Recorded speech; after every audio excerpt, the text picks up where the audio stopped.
Final de aló, ¿me oyen?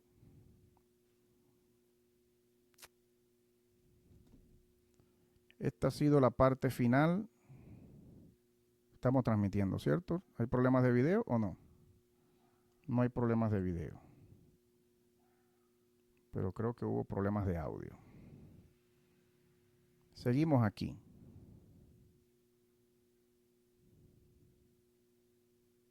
A ver, un minuto, estamos en vivo.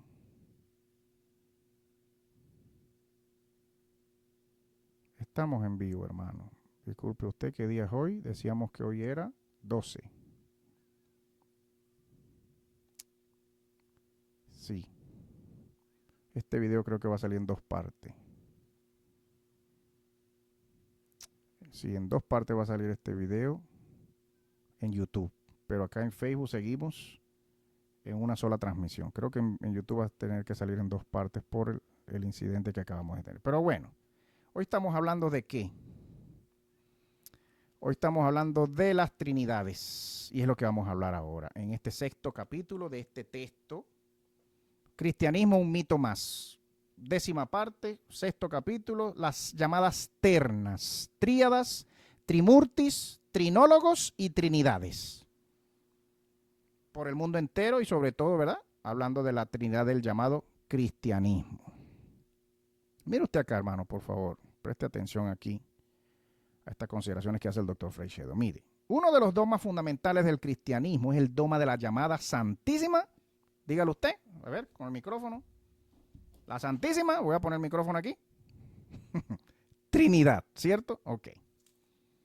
Los cristianos de hoy, lógicamente, pensarán que una doctrina tan profunda y tan importante, la iglesia la habrá recibido así desde el principio, ¿cierto? De labios del mismo Cristo, ¿cierto? Y creerán asimismo que un tema tan difícil de discutir e incluso de comprender no ha tenido sus discrepantes, ¿verdad que no? Creerán los cristianos, ¿verdad que no? Pero la verdad es muy diferente. La verdad verdadera a esto que acabo de decir es muy diferente. El llamado Cristo, al igual que no se pronunció con claridad ni afirmó jamás nada tajantemente en lo concerniente a la organización o institucionalización de la iglesia, tampoco dejó bien definidas las creencias fundamentales del cristianismo. El llamado Cristo, fundador, como algunos dicen que es el fundador del cristianismo, no vaya a ser que sea el llamado Pablo, o el llamado Pedro, o el llamado Santiago, o el llamado cualquier otro apóstol que tengamos, ¿no? Como algunos que se atreven a decir que el fundador del cristianismo es Pablo, es el llamado Pablo y jamás ningún llamado Cristo, porque el llamado Cristo jamás escribió nada, supuestamente. En lo único que estuvo siempre claro, ¿no? Si nos basamos en los libros y en la llamada Biblia y en los evangelios, ¿cierto? En lo único que estuvo este Cristo claro y tajante fue en su mandamiento fundamental, 2 puntos, amados los unos a los otros, más nada. Resumiendo todo su mensaje y lo que dicen los textos sobre ese maestro llamado Jesucristo. Pero el llamado dogma de la Trinidad fue algo y fue una cosa que armaron poco a poco los hombres. Primero los apóstoles, dejando las bases para que los llamados padres de la iglesia y los llamados teólogos de los siglos III y IV acabasen de darle la forma definitiva con la que semejante dogma se perpetuó después. Pero como las bases de los apóstoles eran muy endebles y vagas, y por otra parte el contenido de la doctrina es ininteligible para la mente de un hombre normal, el resultado fue que las disputas en torno a la llamada Trinidad estallaron inmediatamente. Sepa usted que este autor es también historiador. Doctor, hermano, un verdadero doctor, no como los que se hacen llamar doctores y se hacen llamar apóstoles hoy en día, que no saben nada de historia de la iglesia, nada de la llamada historia de la doctrina cristiana, que no saben nada de antropología, de arqueología, de filología, ¿ah? de crítica literaria, de investigación bíblica, de exégesis bíblica, hermenéutica bíblica. Es un verdadero doctor este señor.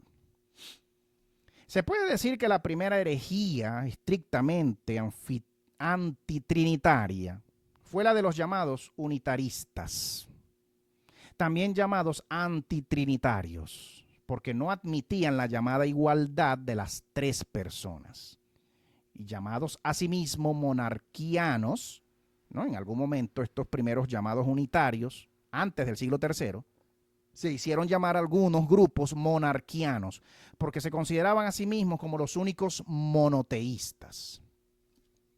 Esta llamada herejía, nacida de la lógica dificultad de conciliar la unidad de Dios con la llamada Trinidad de personas. Era una herejía que consistía en eso. He aquí, herejía pues ¿verdad? Tomada para mí no es tan herético, pero claro, yo no identifico, sepa usted que yo no soy unitario, yo soy unicitario, que es muy diferente al término unitario y al término histórico, conocido como unitarismo.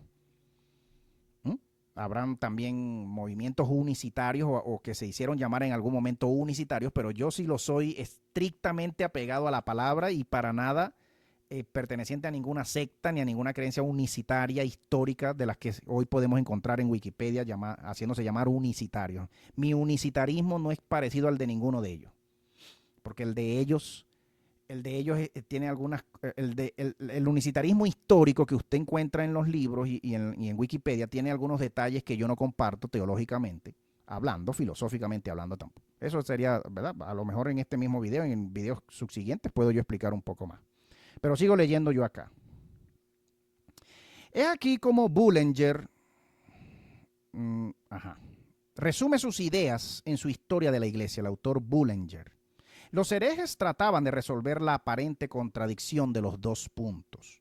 Durante los 3 primeros siglos, los llamados herejes, los considerados herejes por la naciente Iglesia Católica, para asegurar mejor la idea monoteísta de una sola persona que tenían del ser infinito, a quien ellos llamaban el ser infinito, exageraban la unidad divina hasta suprimir la trinidad de las personas. Se entendía pues que ellos hacían esto, la naciente Iglesia Católica ya organizada, los tenían así. Se dividían en 2 categorías, 2 puntos, los que suprimían la persona de Cristo y los que usaban los nombres del Padre, el Hijo y del Espíritu Santo para designar las distintas manifestaciones de la única persona divina. 2 grandes grupos. Se separaban y se dividían estos llamados trinitarios. Los que suprimían la persona de Cristo, que la sacaban pues de la ecuación de la llamada Trinidad, los llamados unitarios, los llamados arrianos también. Ahí tendríamos que hablar sobre Arrio, sobre lo que dice la historia católica, que quién fue Arrio, y todo lo que nos queda del llamado arrianismo.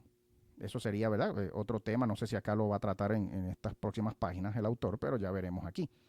Para designar las distintas manifestaciones de la única persona divina. Los de la primera categoría se subdividen, los que suprimían a Cristo de la ecuación, o los que negaban la llamada divinidad del llamado Jesús. Estos se subdividen a su vez en 2 grupos. Los llamados monarquianos, que representaban a Jesús, a este llamado Jesús, como un simple enviado divino y el más grande de los profetas. Y los llamados subordinacianos.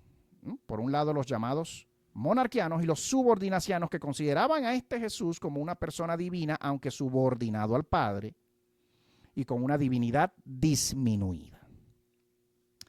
Estos herejes, los de la segunda categoría, consideraban a las 3 personas de la Trinidad como modalidades de los distintos aspectos de la misma sustancia. Y de ahí viene el nombre que se les daba a estos de modalistas. El modalismo, búsquelo usted en la historia de la iglesia. Recuerde usted que esto es historia católica. Toda esta historia, con todos estos nombres, se presentan por primera vez con nombre de historia católica. Historia de la iglesia, pero ya desde un origen católico, aún anterior a cualquier reforma, a cualquier Lutero, a cualquier Calvino, a cualquier siglo XV, siglo XVI, 1000 años después. ya se daban estos nombres, supuestamente, ¿verdad? Tenemos estos nombres, ya se les daban estos nombres a estas llamadas supuestas primeras herejías. A Dios se le llama el Padre, ¿cierto? En todos estos cultos, en todas estas llamadas herejías y peleas de los primeros siglos, el siglo segundo, el siglo tercero, el siglo cuarto. Considerado como creador, ¿cierto? Al Hijo, en cuanto redentor, se le tenía como redentor. Y al llamado Espíritu Santo se le tenía como santificador. Según este sistema, el llamado Dios Padre fue crucificado en el Calvario, oiga bien. Pero por eso sus partidarios recibieron un poco, irónicamente, el nombre de patripasianos, el llamado Dios Padre. Fue quien se hizo carne y terminó siendo crucificado en el Calvario. Perdona el lector, dice aquí el autor Freixedo, perdona el lector, pero le he aportado este pequeño rollo teológico para hacerle ver que la llamada doctrina de la Trinidad no ha llegado hasta nosotros sin grandes contradicciones y no ha estado nada clara desde el principio, ya que los que la contradecían no eran enemigos de la iglesia, sino casi siempre sacerdotes y obispos, y no raramente ejemplares en sus vidas. Eran personas ejemplares en sus vidas, hasta el punto de morir muchos de ellos como mártires en las persecuciones de los emperadores romanos. Porque quienes perseguían y mataban a diestra y a siniestra, persiguiendo a los llamados unitarios, a los llamados herejes, ¿quiénes lo hicieron? La naciente iglesia cristiana católica con sus emperadores romanos, imponiendo la Trinidad, imponiendo la creencia en un Dios trino a la fuerza y con espada y con sangre y con muerte y con genocidio. ¿Le sorprende eso a usted? Usted va a pegar el grito y va a decir, ¿qué está diciendo usted ahí, hermano Teo? ¿Le sorprende a usted? A mí no me sorprende. ¿De quién estamos hablando? Pues del Vaticano. De cualquier doctrina que hoy por hoy se cree, aún en el seno de la iglesia evangélica, que lo hereda la iglesia evangélica de la iglesia católica, que fue impuesta a espada y con muerte y con genocidio y con guerra. Cualquier doctrina, cualquier creencia de cualquier cristianismo de hoy en día. ¿A usted le sorprende? No debería usted estar sorprendido. Usted debería detenerse y echarle cabeza a lo que usted defiende como cristiano. Vamos a seguir aquí. Disculpe usted, me fui por la tangente.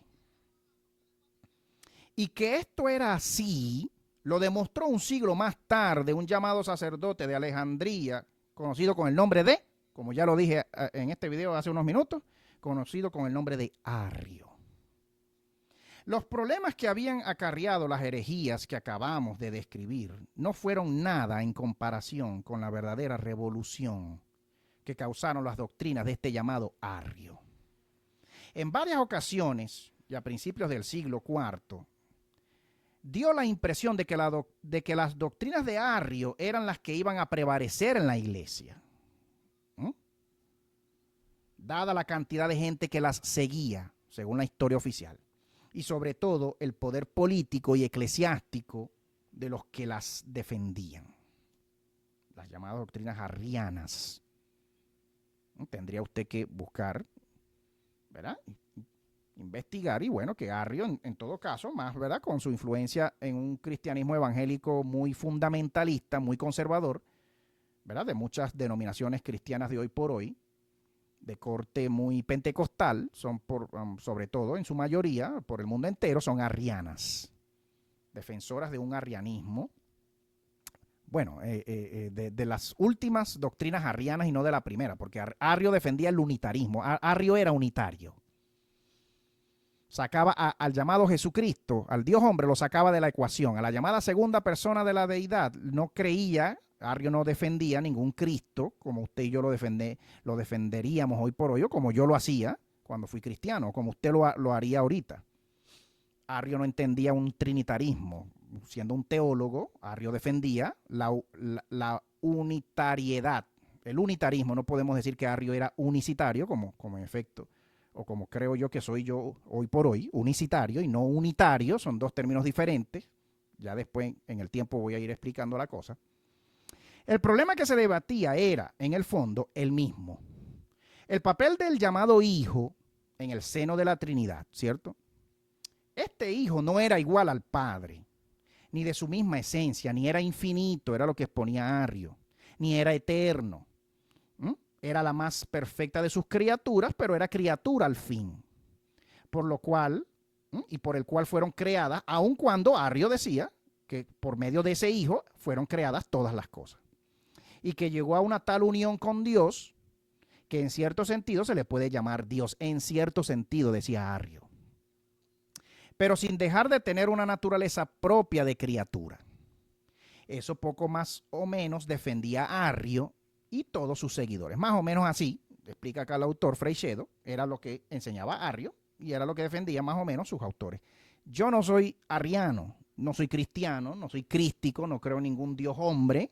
Hoy por hoy no es lo que creo, no comprendo al ser infinito ya de ese modo, siendo humano o habiéndose hecho humano o teniendo alguna necesidad real para hacerse humano, como, ¿verdad? A partir de cualquier otra necesidad anterior, que, ¿verdad? Que es la que de los que se agarran el cristianismo y cualquier religión crística de este mundo, ¿verdad? Cualquier hinduismo, cualquier budismo, cualquier islam.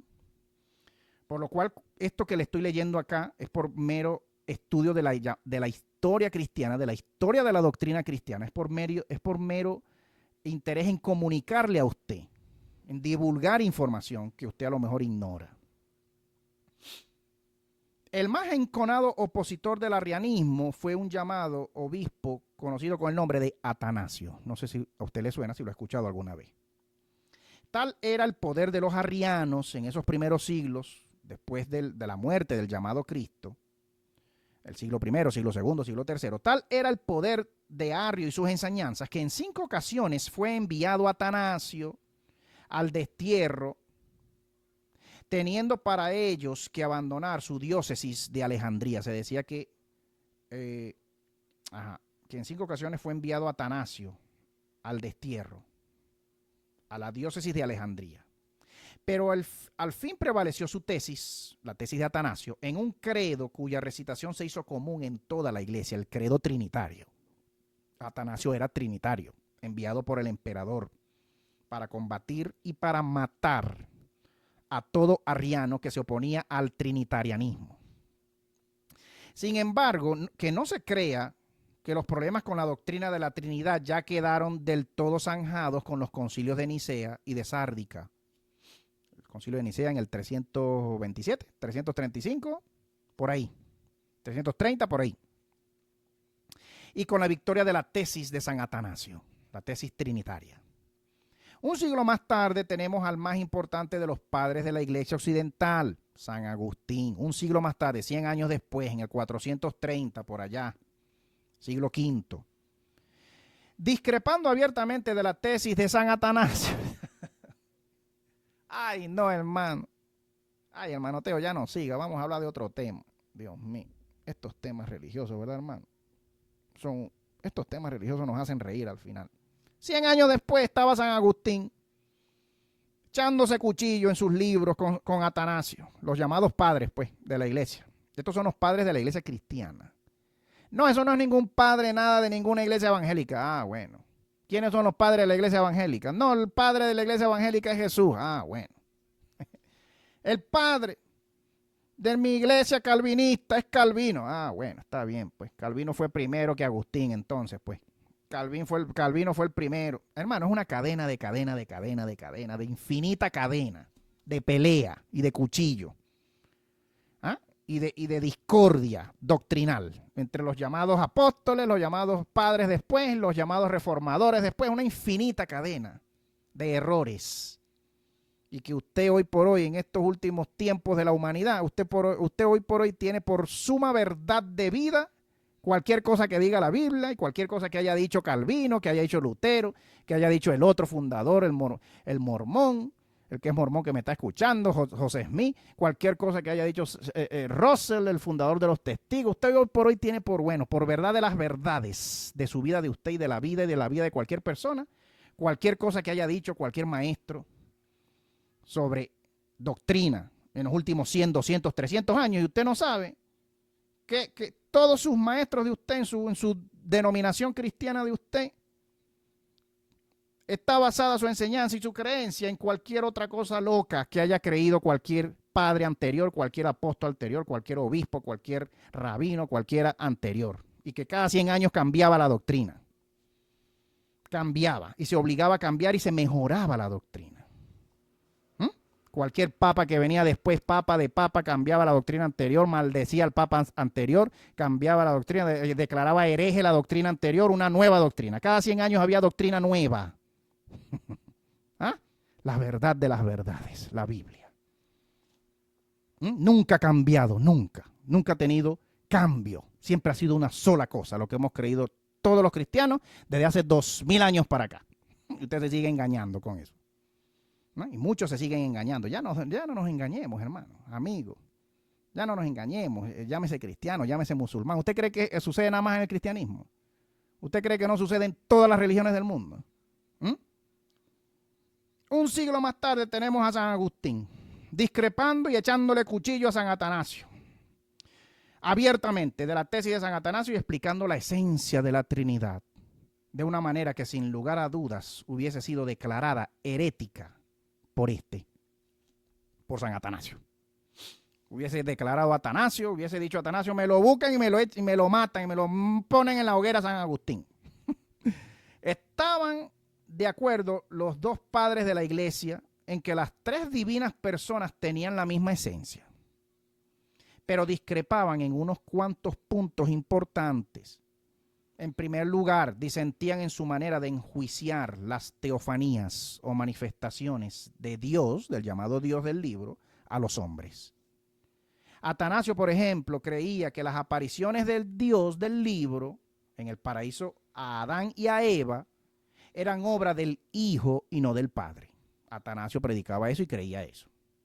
En cambio, Agustín decía que creemos, entre comillas, acá cito, creemos que ni el Padre, ni el Hijo, ni el Espíritu Santo se muestran a los hombres a no ser bajo la apariencia de una criatura corporal sujeta a su poder.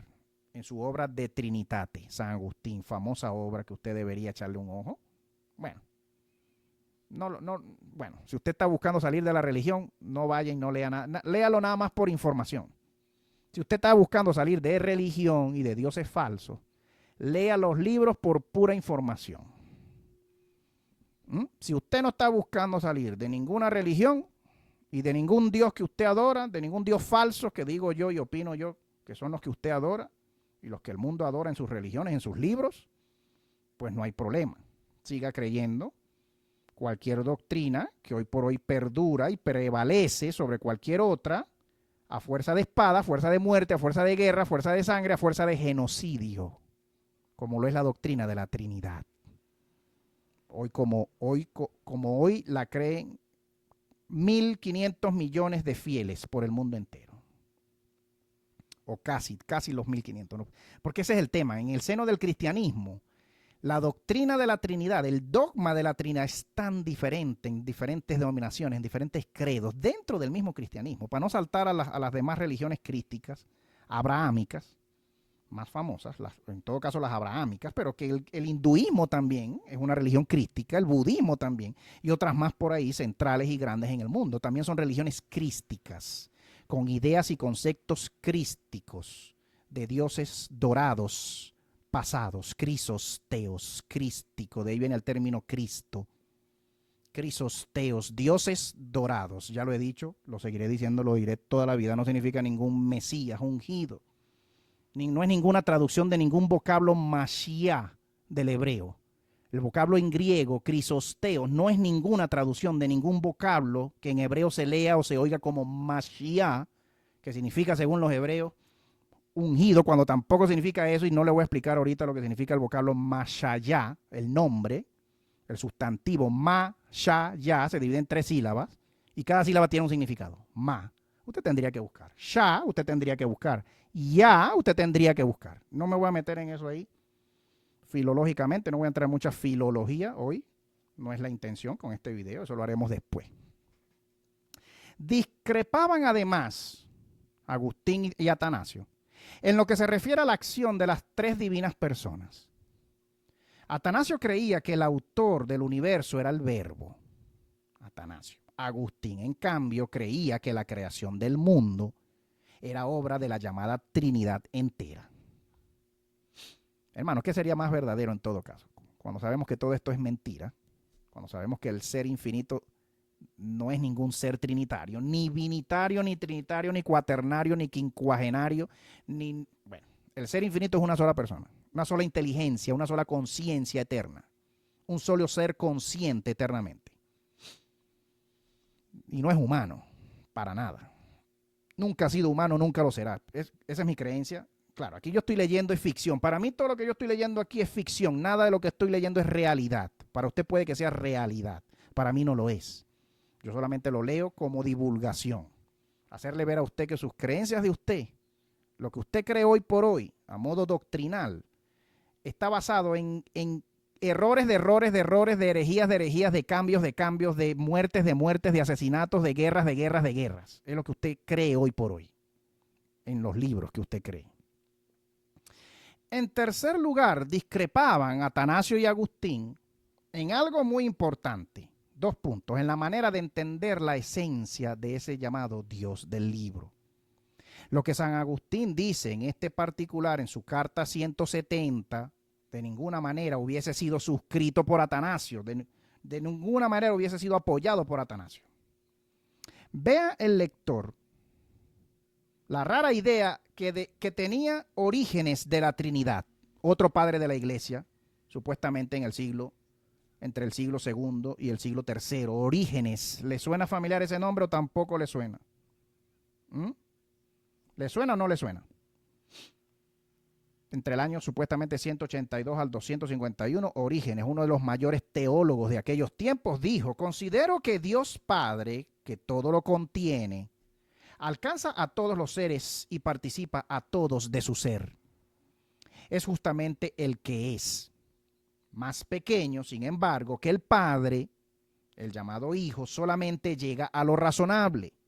En relación con el Padre ocupa un segundo lugar. El Espíritu Santo, más pequeño todavía, alcanza solo a los santos. De esto se desprende que el poder del Padre es mayor que el del Hijo y el del Espíritu Santo. Eso lo dijo Orígenes en su libro de Principis, sobre los principios, sobre las primeras doctrinas, en su libro 1, capítulo 3, página 5, como lo tenemos hoy por hoy.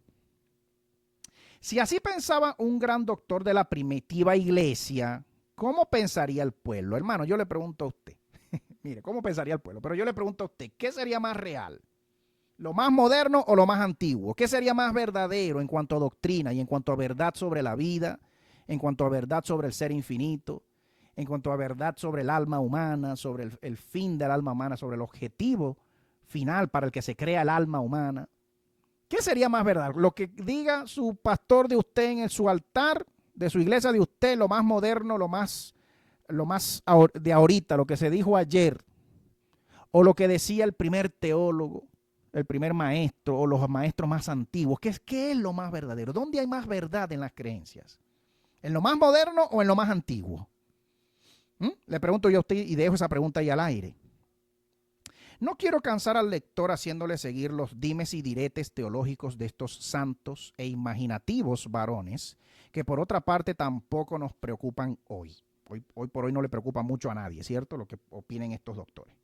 He abusado hasta ahora un poco de su paciencia para ponerle de manifiesto cómo una cosa tan sumamente importante dentro de las creencias del cristianismo, como es la doctrina de la Trinidad, tiene unas bases tan turbias y tan inseguras y tan bañadas de sangre.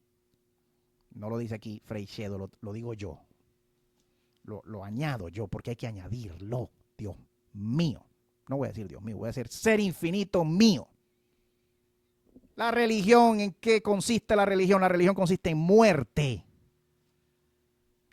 Ya me está hirviendo la sangre ya. Es que me hierve la sangre. Todos los domingos a las 6, 7 de la noche me hierve la sangre. ¿En qué consiste la religión y la fe?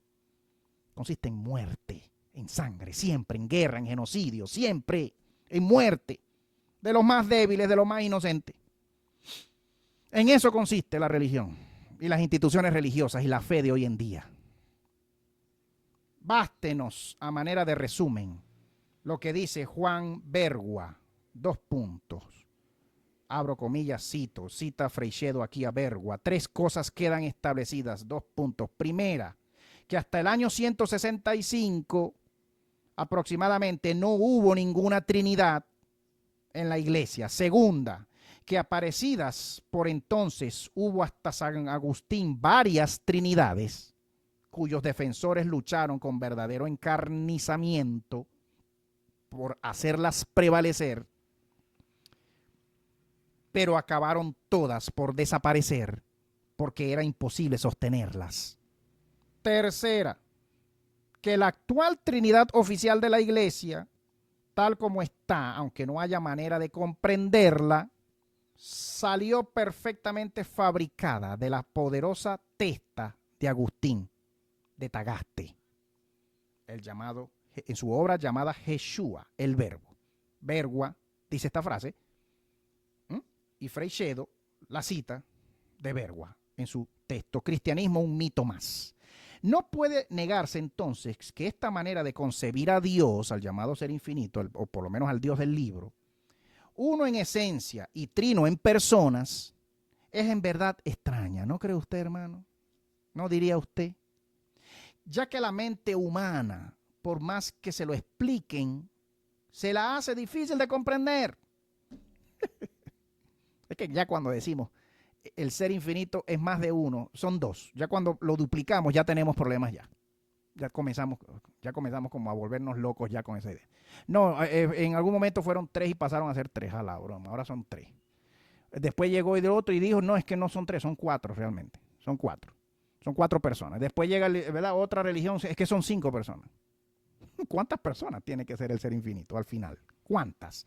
Todos los días sale una nueva religión a la calle, al mundo. Todos los días nace una nueva religión con una nueva persona en el ser del ser infinito. No puede negarse, ya dijimos aquí.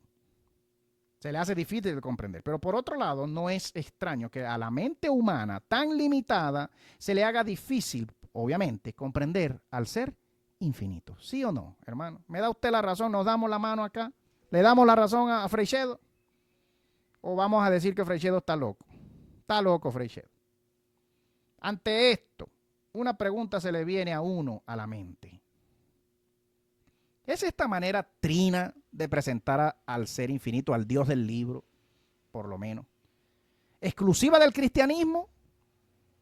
Y de nuevo nos encontramos con una respuesta que no esperábamos. Casi todas las grandes religiones nos presentan al ser infinito o al Dios de sus libros como un ser complejo.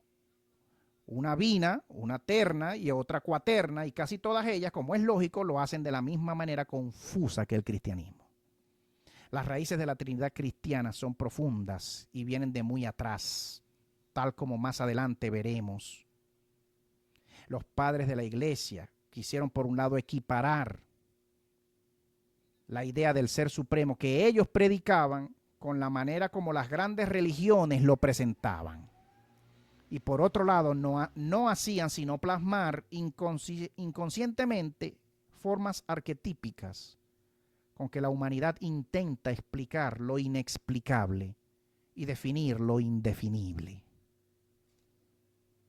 Estamos terminando, hermano. Nos faltarían como 10 minuticos.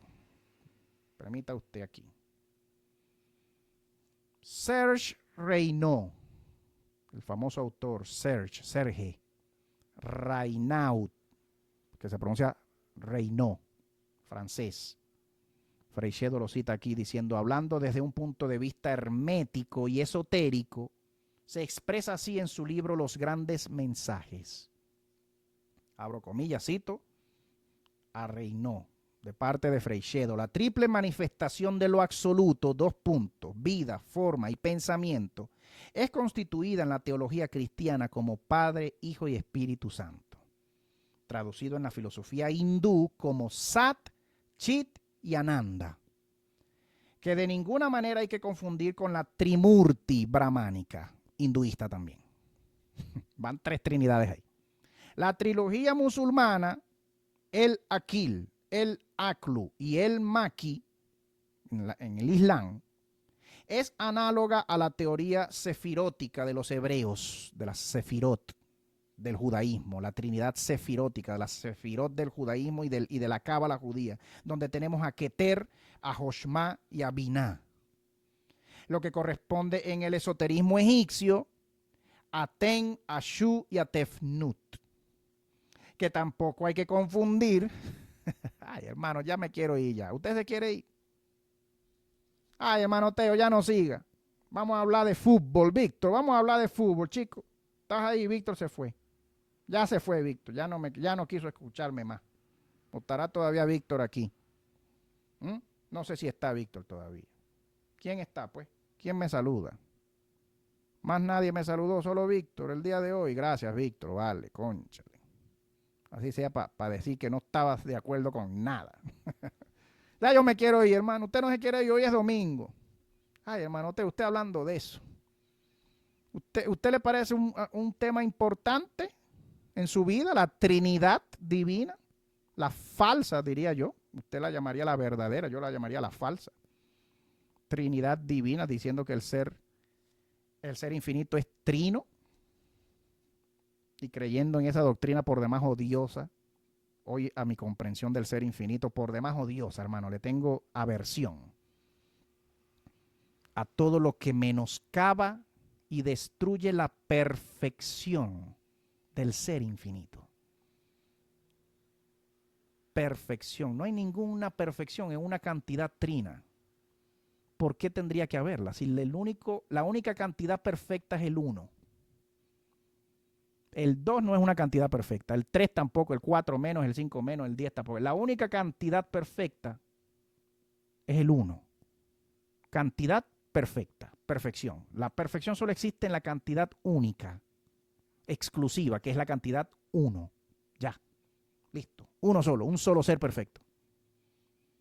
No se parece ni a usted ni a mí, en nada. Ahí está Fran. Llegó el hermano Fran, el pastor Fran. Saludos, Fran. Espero que estés bien. Jimmy. Ahí está Jimmy o se fue. ¿Te fuiste, Jimmy? Saludos, Jimmy. A todos. Espero que estén bien. Abrazos. El ser infinito los bendiga. Hoy hay más amigos presentes. Juan Esteban, estás aquí. Abrazos, Juan. Abrazos a tu familia, a tu papá también. Dale saludos a tu papá de mi parte. Abrazos a todos los que estén por aquí. Mis cariños, mi aprecio sincero.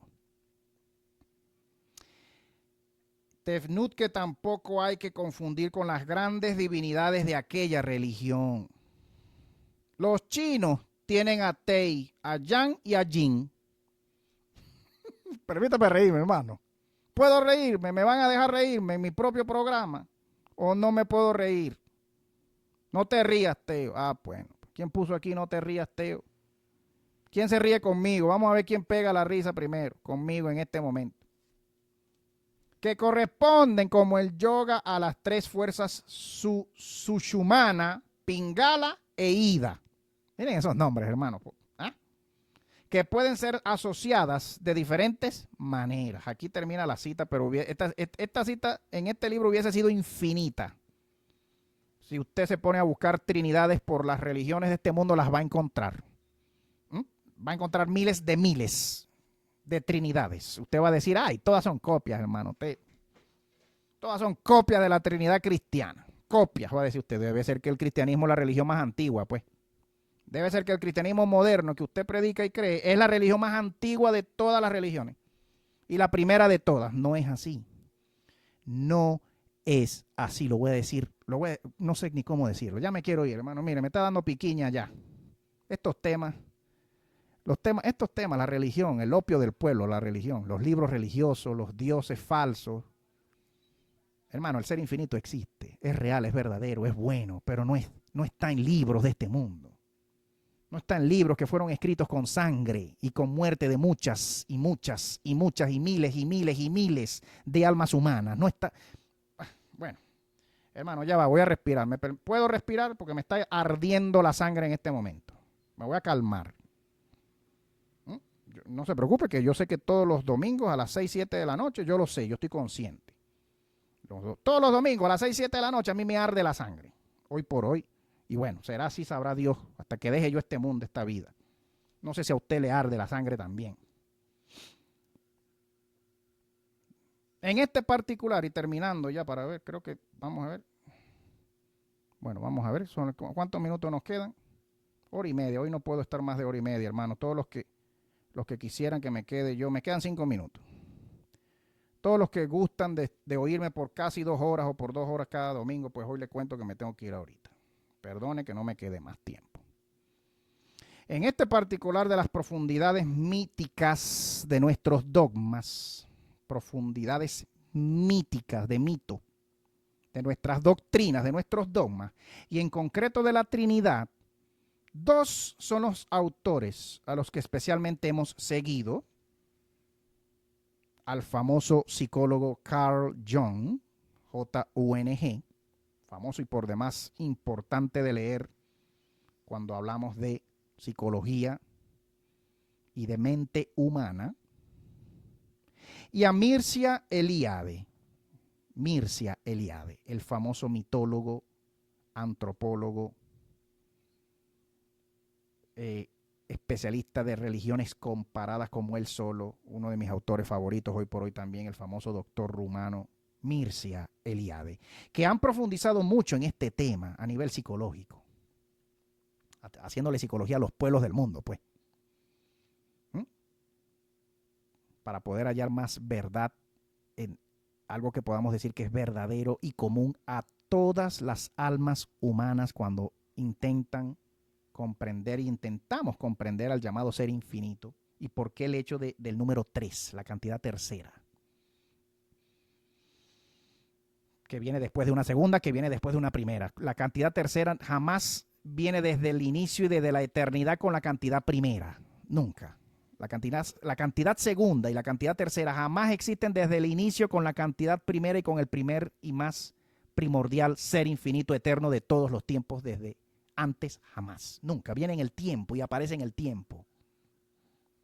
La creencia binitaria que se encuentra en los libros hebreos, para no meternos con los demás libros y las demás religiones, la creencia binitaria, cuando se pasa a creer en el judaísmo que hay un segundo todopoderoso junto con el primero y que se sienta al lado del primero, el llamado Metatrón del libro de Enoch, el llamado Enoch incluso, cuando los libros hebreos dicen que este llamado Enoch, este humano, este ser creado, pasa a sentarse frente al ser infinito, el llamado ser infinito del libro. No estamos hablando obviamente, ¿verdad?, del ser infinito real, estamos hablando de demonios, de humanidades que usurpan al ser infinito, que no es humano, que no es para nada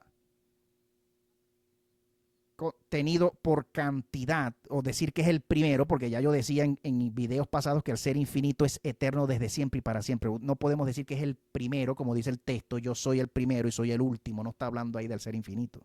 Quien le habla ahí a usted es el primero de una secuencia de seres creados y pertenece a esa secuencia, a la secuencia de seres creados. Ese que le habla a usted en el libro, yo soy el primero y el último, yo soy el alfa y la omega, para nada le está hablando ahí en calidad de ser infinito.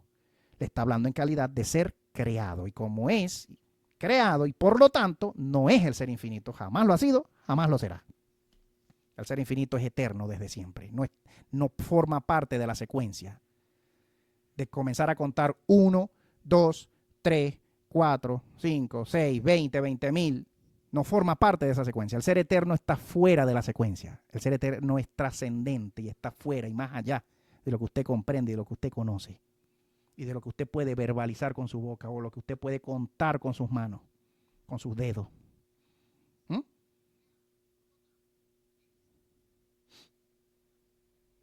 Voy a ir terminando acá. Me voy a ir yendo con estas últimas frases. Nos veremos el domingo que viene porque está bueno. Está bueno, ¿verdad, hermano?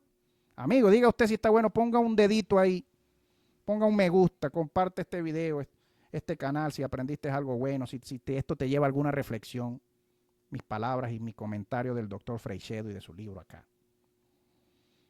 Si esto es importante, si lo que hablo yo los domingos es importante o no. Es determinante para la vida de un creyente, sí o no. La cosmovisión de un creyente.